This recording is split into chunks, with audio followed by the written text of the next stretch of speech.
mga problema, sa mga pagsubok, be strong, be courage. Huwag tayong matatakot sa mga bagay-bagay na ini-inject sa atin katanas. So yung time na yun, may ini-inject na po si Jacobs, gusto ko na huwag kang tumayo. Kasi may ang dinadala. Pero sabi nga, pag sa Panginoon pa tayo, we are victorious Christian. Amen? Tayo po yung mga nagumpay ng mga prataya. So kailangan po natin labanan yung mga gawa po ni Jeff. Alam naman natin eh, mga kalaban po ay spirit of ito po ng ayun sa yung papawid ng Principalities, air, flesh and sabi nga, officials. Satan is like a roaring lion na maaligid sa tabi mo lang na handa kang siluin. So yung time na yun ay napatalo ako, wala ako dito sa harapan po ninyo. Amen?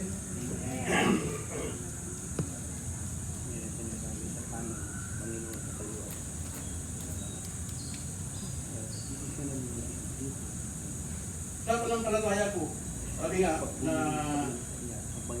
huwag po tayong manghihina sa mga nag-inject po sa ating Satanas upang tayo ay manghihina sa ating pananampalataya. Ano ang pangako ni Lord? Kabagsa po sa atin. Sabi na, for I'm with thee. Siya po ay nasa atin palagi. Be not dismayed o manglupay-pay, huwag po tayo manghihina. Sabi na Panginoon. Sa mga pagsubok na dumarating sa bawat isa. Sa atin, hindi natin maiwasan ang mag-uuri lagi. Kasi lahat po tayo, hindi po tayo tempted doon sa mga uri, sa mga nalaga. Lahat po tayo ay may naranasan po ng mga trial sa buhay. So, pag tayo po yung mga trial po sa buhay po natin ay kahit sabihin mo na ikaw ay manampalataya, ikaw po yung sa Panginoon, hindi mo maiwasan yung mag-uri kasi nga may lalahanin ka. Amen? Pero, kung sabi ng Panginoon sa 1 Corinthians 10:13, hindi kita bigyan ng pagsubok na hindi mo makakayanan. Doon pa lang po, may binibigyan na po sa ating Panginoon na kalakasan na hindi kita iiwan, kababayaan man. Hindi kita bibigyan ng mga pagsubok na hindi mo kaya. Kaya mo yan. Amen? Kaya po natin yun mga kapatid. Amen? Kaya po natin yun. Pagdating po sa mga trials, andyan po si Lord palagi. So, meron po tayong apat na pinibigay sa Panginoon. Yun po si verse po natin na binasa. Na apat na pangatlo ng Panginoon na dapat natin pagmawakan. Doon po sa verse na Isaiah 41 verse 10. Nakita po yung Isaiah po ng Panginoon. Sa 1, sabi niya doon, fear, do not, for I am with thee. Number 2, be not dismayed, for I am thy God. I will strengthen thee. Yes, I will help thee. Number 4, yes, I will uphold thee with the right hand of my righteousness. Lagi po tayong makahawakan ng Panginoon sa kanyang malakabay na kamay, sa kanyang kamay na handa pong tayo sasaluin po pagdating po sa mga bagay, pagdating po sa mga trial sa ating buhay. Kaya sa atin po mga kapatid, tayo po na narito na nakarinig po ng salita ng Panginoon. Alam po natin, lahat, kung Biblia pa yung pag-usapan, mayroon na lagi si Lord na i-inject sa natin. Na pagdating po ng mga trial sa buhay, mayroon kang word ni Lord na ipanglaban doon sa mga bagay na kung saan ka nanghihina. So, bilang Kristiyano, bilang anak ng Diyos, ay pagdating po ng mga trials, ako lang po yung tanongin nyo sa tingin ko sa buhay, mahaba, pero kung wala lang ang Panginoon po sa amin, bilang kami mga asawa, pinyo po kami nakikita dito. Alam ni Sister Didit, alam ni Mother Reggie, alam ni Brother and Joe. Alam ko ng lahat na wala lang po ng aming anak. Ang leader po ng Global. Alam daw ng lahat. Ginagamit na po ng Panginoon maitili sa music. So, masakit pero tanggap na pa namin unti-unti. At yun naman, meron naman yung burden sa pangalay namin.